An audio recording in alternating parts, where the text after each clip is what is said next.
Bonjour et bienvenue dans cette petite capsule portant sur qu'est-ce qu'on peut voir d'une cellule si on prend un microscope, donc les constituants visibles au microscope de la cellule.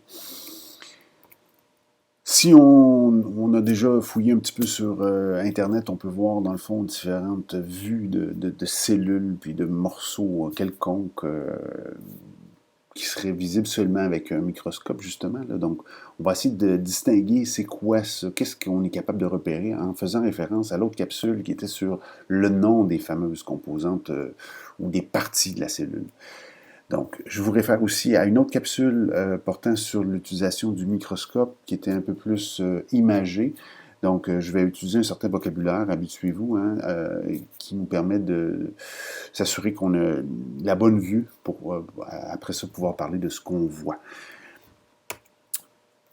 Petit rappel, le microscope, hein, on peut d'abord mettre son échantillon sur la lame, la placer en dessous, et on commence toujours avec l'objectif avec le plus faible grossissement, donc par exemple un x4, par exemple, 4 fois 4x d'agrandissement. On va ensuite de ça bouger la vis macrométrique pour, si on veut, focaliser puis augmenter la clarté de l'image. Une fois qu'on a fait ça, on peut jouer aussi avec l'oculaire pour, en fait, repérer un élément qu'on voudrait voir d'encore plus près. Et c'est là qu'on va changer, en tournant le revolver, on va changer d'objectif. Une fois qu'on a repéré, on déplace un petit peu la lame, là, et en changeant l'objectif, par exemple, pour aller au grossissement suivant, x10, on va se retrouver avec l'image un peu encore plus grand. Encore une fois, on rejoue avec la vis micrométrique au besoin pour bien focaliser et voir en fait de plus en plus près. Et on peut répéter encore une fois si on veut aller repérer vraiment une cellule, on veut la voir de plus proche. Donc, je vous invite à le faire là, si vous avez accès à un microscope. C'est toujours super intéressant de regarder à peu près n'importe quoi.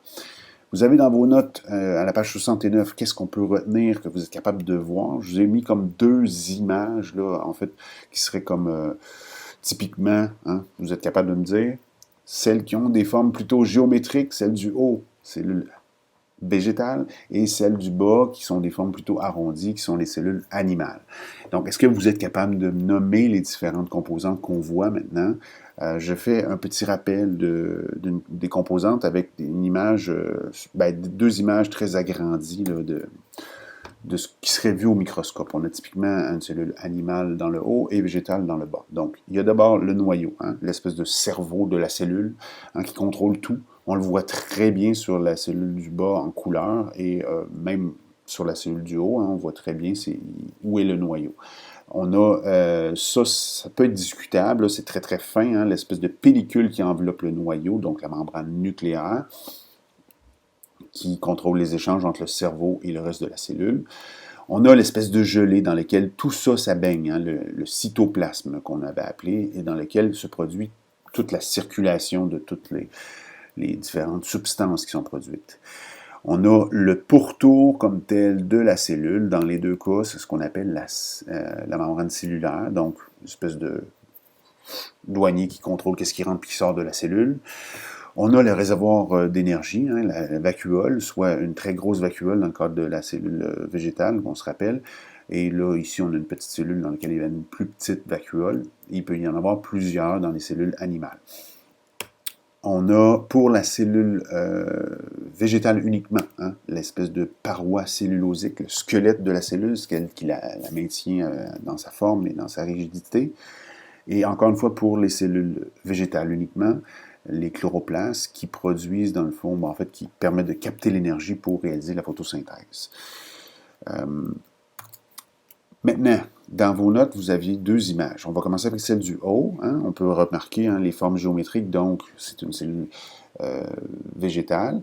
Qu'est-ce qu'on est capable de voir? Vous voyez les petits points. C'est quoi ça, les petits points? C'est les noyaux. Dans le fond, les noyaux de toutes les cellules. Les cellules sont délimitées là, par, si on veut, les murs bleus que vous voyez à l'écran. La couleur, là, en fait, c'est pas les couleurs réelles. Des fois, c'est accentué avec d'autres substances qu'on rajoute pour justement faire ressortir les choses. Là. On a la membrane nucléaire. Là, c'est vrai, on la voit pas super bien, mais c'est un peu la pellicule. Des fois, on la voit mieux. Là, ici, on la voit bien. Le cytoplasme, dans ce cas-ci, qui paraît presque blanc, on peut voir que c'est la gelée dans laquelle tout ça baigne. Sinon, on ne voit pas grand-chose d'autre à part la paroi cellulosique qui est l'espèce de pourtour, la limite de chacune des cellules. Donc, paroi cellulosique, vous pouvez noter ces quatre choses-là qui sont les constituants visibles de la cellule végétale au microscope, par exemple. Dans vos notes de cours, là, vous les avez, si vous avez bien remarqué où on en était. Sinon, pour la cellule du bas, vous avez la cellule animale, même chose, hein, un gros noyau très foncé dans ce cas-ci, très facile à remarquer. Donc, c'est quoi? C'est le noyau. Hein? C'est simple comme ça. La membrane nucléaire, encore une fois, petite faute d'orthographe, nucléaire, donc avec une petite pellicule, celle qui enveloppe le noyau, ça peut être notable. Le cytoplasme, qui est l'espèce de jello, on le répète, dans ce cas-ci, qui sort un peu plus rose, là. Et finalement, les membranes cellulaires, dans ce cas-ci, on ne les voit pas toujours, mais vous les voyez, hein, les limites entre chacune des cellules, ben, on peut les voir au microscope, donc c'est à noter, membrane cellulaire. Pratiquez-vous à faire un schéma, donc il y a de l'espace dans vos notes pour dessiner ce qu'on pourrait voir au microscope. Hein. Souvent, c'est intéressant de noter en dessin ce qu'on voit, c'est une façon de transmettre ce qu'on a appris ou ce qu'on a pu observer. Et finalement, aux côtés de chacune des composantes qui sont visibles, j'ai laissé un certain espace pour que vous notiez, dans le fond, le rôle de chacune de ces composantes-là.